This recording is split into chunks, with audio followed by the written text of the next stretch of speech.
কুল্লু নাফসিন যায়কাতুল মাউত। অতীব দুঃখের বিষয়, আমরা যখন মারা যাই আমাদের সেই ঠিকানা ঢাকা শহরে কোথাও ছিল না। আমাদের এই এক ভাই মাদানী ভাই, যেটা এই সরকারের সাথে আঘাত করে, এই সরকারের সাথে পরিশ্রম করে উত্তরা সেক্টরে উনি এই জায়গাটা করে দিয়েছেন। তাই আমি আজকের এই সমাবেশ থেকে আমাদের বৌদ্ধদের পক্ষ থেকে এই সংগঠনের সবার প্রতি প্লাস মাদানী ভাইয়ের প্রতি কৃতজ্ঞতা জানাচ্ছি। উনি এত বড় মানবতার পরিচয় দিয়েছেন। কয়েকটা জিনিস, যদিও সময় অনেক কম, আমি না বললে হয় না। আপনারা দেখবেন স্বাধীনতার 54 বছর পরে আজকে আমাদের যারা বৌদ্ধ মাইনরিটি, এদের সুখ দুঃখ হাসি কান্না বলার মতো কোনো সুযোগ নাই।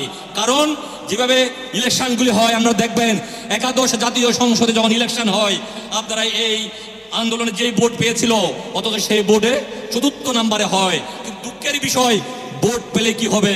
এই যে শুভঙ্করের ফাঁকি, এই জন্য আমাদের প্রয়োজন প্রপোর্শনেট, এই যে পিআর, এটা খুব প্রয়োজন। কেন? আমি যদি আমার ভোট দেওয়ার পরে আমার রাইট এস্টাবলিশ করতে না পারি, তাহলে আমার ভোট দেওয়ার কোনো প্রয়োজন নাই। সুতরাং আমরা চাই আমাদের এই গোষ্ঠী যারা বাংলাদেশে 42 লক্ষ বৌদ্ধ বাস করেন, যদি আমরা 1/3 ভোটার হই, আপনি তাহলে আসে কতজন? 3, 14, 42, 2 লক্ষ লোকে যদি একটা সিট পাওয়া যায়, তাহলে আমরা 7টা সিট পাই। এই পর্যন্ত আমরা শুধু আমাদেরকে ইউজ করা হয়েছে। কিন্তু আজকে আমাদেরকে যিনি এই স্টেজে নিয়ে আসছেন তার প্রতি কৃতজ্ঞতা জানাচ্ছি, তার প্রতি আমরা কমিটমেন্ট ব্যক্ত করে যেতে চাই। পিআরের বিকল্প নাই, পিআরের বিকল্প নাই।